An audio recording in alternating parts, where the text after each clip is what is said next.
Hello, I'm really excited to get back on topic today about psychoanalysis. I know we started that. I had actually thought about not continuing on with it because I'm addressing it in the book series, but I figured it's worth it to spend a little bit more time on this subject.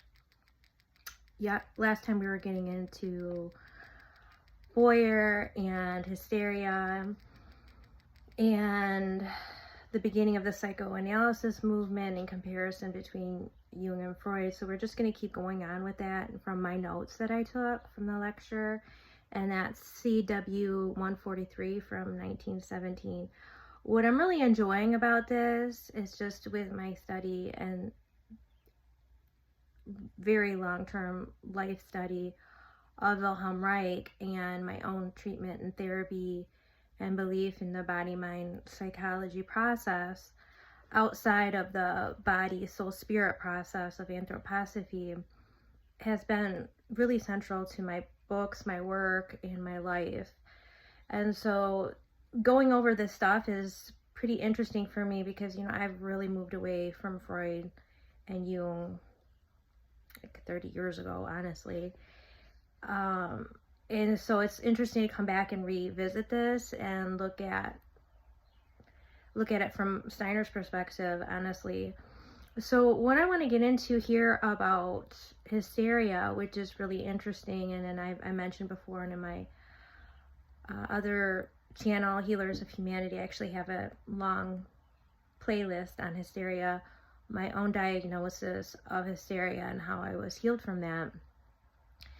And it's really become a really dirty word in feminism since it was used, I don't even want to use the word patriarchy anymore because we understand it from a higher perspective now. And so I guess we'll call it the bro network until that gets censored. Steiner talks about the switch between Freud and Adler, where Freud said everything was driven by sexual impulse. That was the sex theory always. Adler came along, which was the opposite of Freud, not the opposite on the same side of the same coin, essentially. And he said it was a drive for power. So sex and power, and that's so interesting also too. That brings me back to around the year 1997 when I was in the Jews for Jesus movement and really studying Hebrew, and that was really my introduction to quote-unquote Christianity on a whole different level, biblical studies and understanding. And we had come across this book called Sex, Money, Power, The Bible Shows You How. And basically this guy just totally took every dark part of the Bible out of context and focused on that as like a reason for him to have this sinful life, essentially, really anti-Christian, anti-biblical. So that's interesting about Adler and Freud, and talking about how at the time in the psychoanalysis movement, the belief that all abnormal behavior must be linked to childhood. So there's nature versus nurture, but we're not told spiritual. So we have nature, which is looked at as biological, which they keep trying to genetically modify us so they can keep linking all of our issues to genetic issues and not what it really is. Sort of their way of railroading all the chemicals in the environment and everything that they're doing is, oh, it's your genes, and they've worked very hard to accomplish that. But one of the things I thought also stood out too is that the psychic wound, which I think they don't really call it psychic wound anymore because there's too many new age attributes to that. It would be more likely the psyche wound, and the shock is conditional, and it's caused from our environment, and it's something different from the soul wound, which is something that Anthroposophy teaches, that the soul itself, through its pathway, is suffering these symptoms, and it's expressed through the character. And one thing that this really stands out here, and I understand it, the soul, studying the soul processes as only the mind with inadequate means. And so they basically tried really hard scientifically to take the soul out of healing.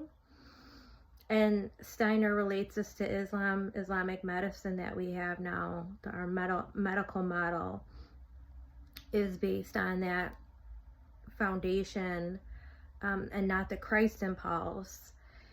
And so taking the soul out of that has been so much about what mental health is. Like, it can't possibly be of a spiritual nature. It has to be your childhood.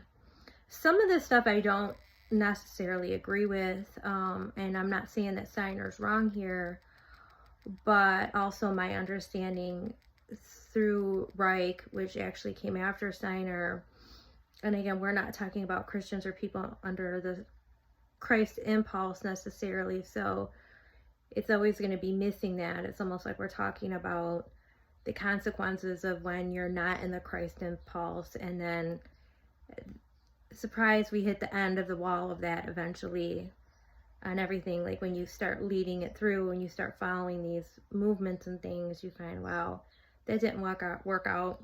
Like communism, great idea, but without Christ, look what it becomes. Just like everything else, it pretty much ends up at the same door of materialism, narcissism, if you want to call it, or the ego, or worship of the self, or as we're talking about here, self-deification.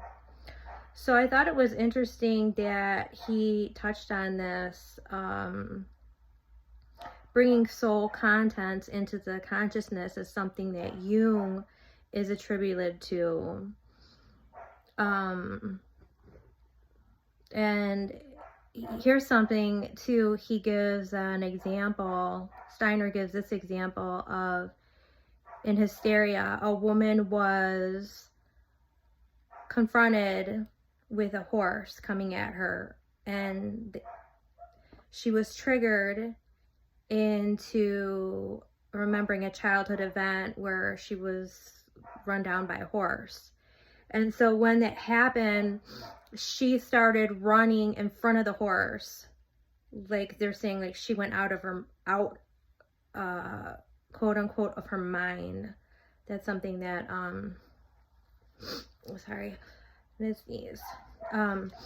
That's something that Steiner spoke of before, about people, when that term, somebody went out of their mind, relating it to World War I. I think that's in The Fall of the Spirits of Darkness, where he talks about that, when people started going out of their mind as an excuse to some of the horrible things that was happening in the war. These were like leaders that coined that phrase.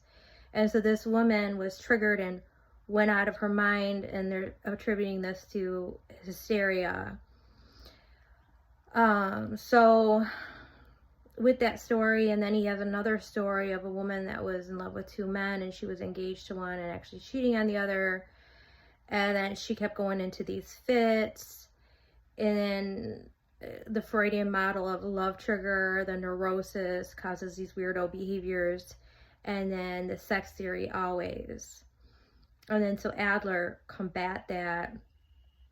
And one thing another thing too that I thought was really interesting, and they don't talk about, I guess in the mental health community, and because it's so egocentric now, like it's all about you, everyone's projecting on you, you know, you got to do you, who cares about anybody else, you're perfect, everyone else is wrong, essentially. A very self-centered moment we are going through in time right now. And what he touches on, I think, is really interesting in this lecture, is the discovery that these people, and these women specifically will go into these hysterical fits out of a need to control, out of their own ego, as a narcissistic impulse to almost like a hypochondriac, like feigning illness as a means for attention. And you know, when we look back in the 1800s and women's fight to be recognized as human or have a right to anything at all, there's a mention here, and I don't know if this is, I have a note here, it's connected to Adler, that the heart spasms connected to hypochondria and tyrannical power, being ill when they wish to be.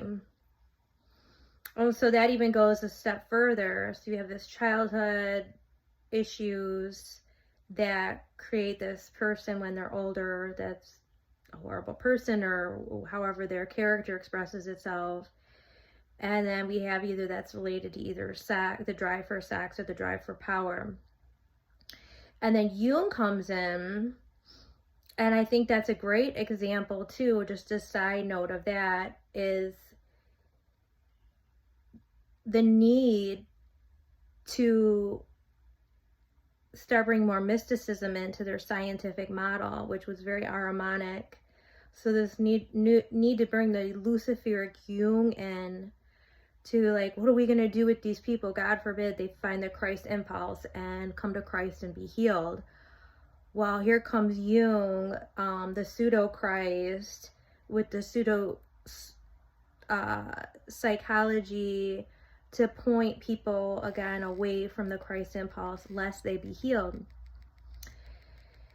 So talking on Jung, that he talks about the conflict of two types of people feeling where their feeling is more developed, and then people who are more developed in their thinking.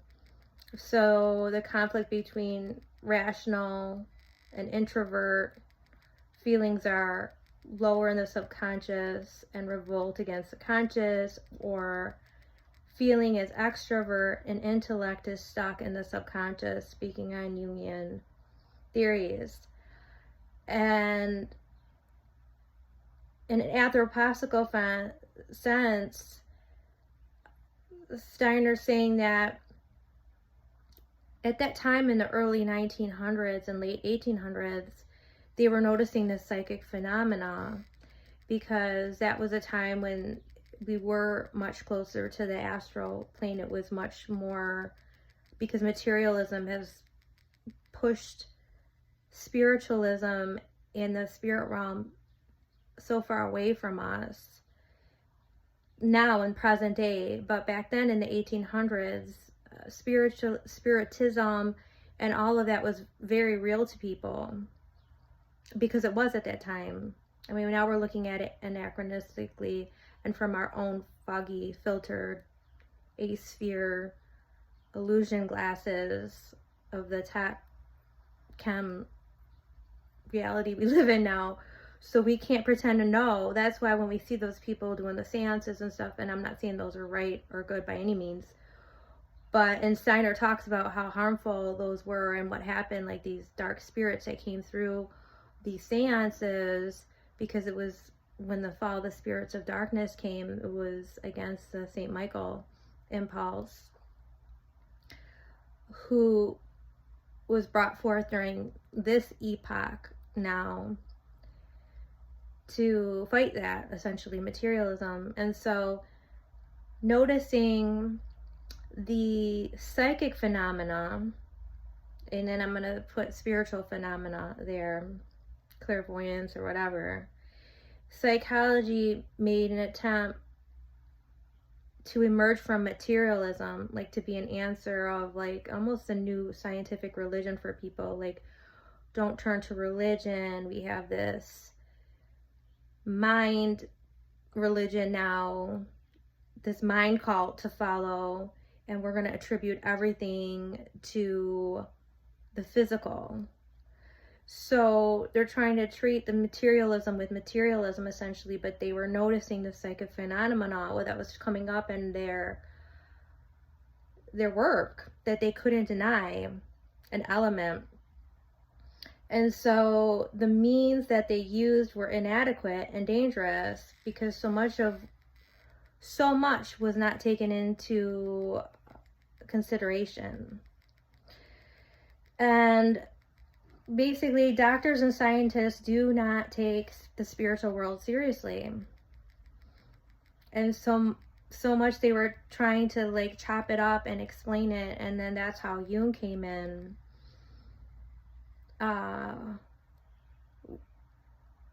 We have primordial quote-unquote gods or entities, connections to demonic spiritual forces, and then the patient projects their demons onto the doctor. So when we're talking about transference and projection, how doctors handle transference on the patient, Jung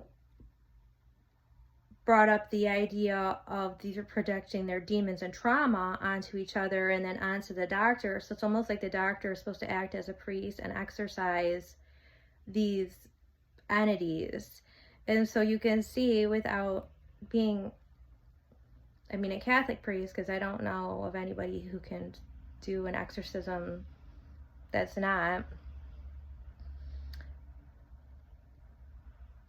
This brings us back to self-deification and people placing themselves as God, as their own healer, and or Dr. God. They end up almost in an occulty way. We talked about that before, how humans put their reverence towards other humans.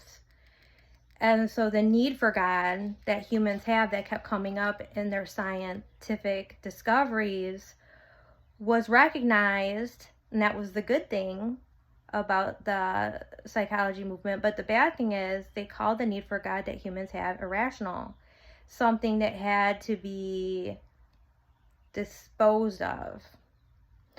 So there's a note here with Steiner: psychoanalysis have at least made us aware that the reality of the soul is to be accepted, but to call that reality as irrational and unwilling to approach the actual spiritual reality.